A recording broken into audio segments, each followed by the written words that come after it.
Oi, tudo bem? Meu nome é Nathalie, eu sou orientada do professor Humberto Madeira, faço biotecnologia e o título da minha pesquisa é Iniciativas de conscientização de uso racional de antibióticos pós-pandemia, ou, de maneira simplificada, o uso correto de antibióticos. Esses medicamentos são fundamentais para a saúde pública, combatendo infecções e doenças causadas por bactérias e não vírus. O problema é o aumento da resistência, que é gerada pela interação das bactérias entre si e com o ambiente. Pensando nisso, a OMS criou um plano de ação global que tem como objetivo estratégico melhorar a conscientização por meio de educação, informação e comunicação.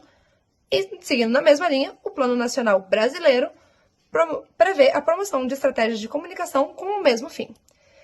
Mas para que isso dê certo, é necessário que todas as áreas da população estejam cientes e usem corretamente os antibióticos, médicos, a população geral e produtores rurais. Pensando nisso, a gente quis avaliar o impacto que as campanhas têm na tomada de decisão da população. Para isso, a gente realizou um levantamento do começo da pandemia até julho deste ano, para poder analisar a eficácia e utilizar os dados posteriormente.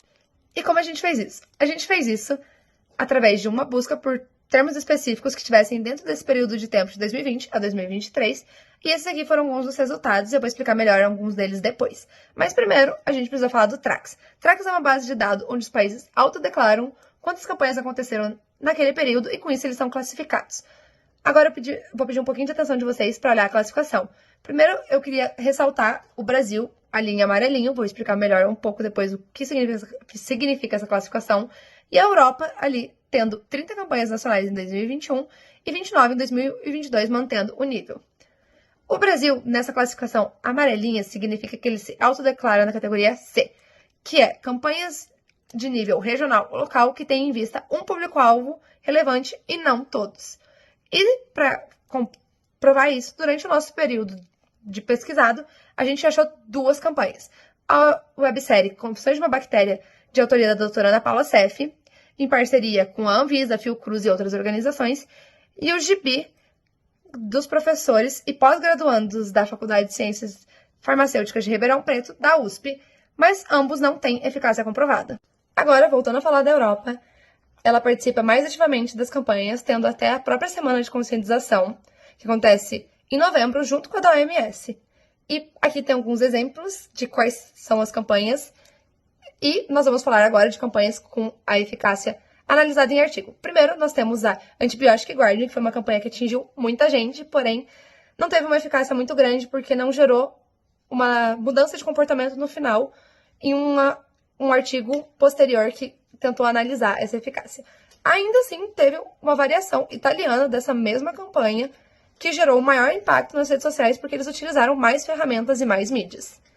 A nossa campanha de maior impacto e duração foi uma campanha nova, ocorrida na Nova Zelândia, que foi de 1999 até agora, então ela continua sendo, e que gerou a diminuição do consumo de antibióticos. Mas a gente precisa falar um pouquinho ainda que a falta de padrão das campanhas, elas serem de curto prazo e a falta de acompanhamento no final, não ajudou muito na nossa avaliação da eficácia. E nós notamos alguns problemas também que precisa ser melhor definido as mensagens para serem acessíveis e personalizadas, uma definição do público-alvo melhor e um design compatível para que permita essa avaliação da eficácia. E nós temos o nosso objetivo concluído, que era usar os dados para pesquisa futura, tendo essas duas aqui sendo aprovadas na próxima vigência do PIBIC, inclusive no Comitê de Ética. Obrigada pela atenção, eu agradeço ao meu orientador, a PUC, meus colegas de curso e de sala pela atenção e vocês também. Obrigada!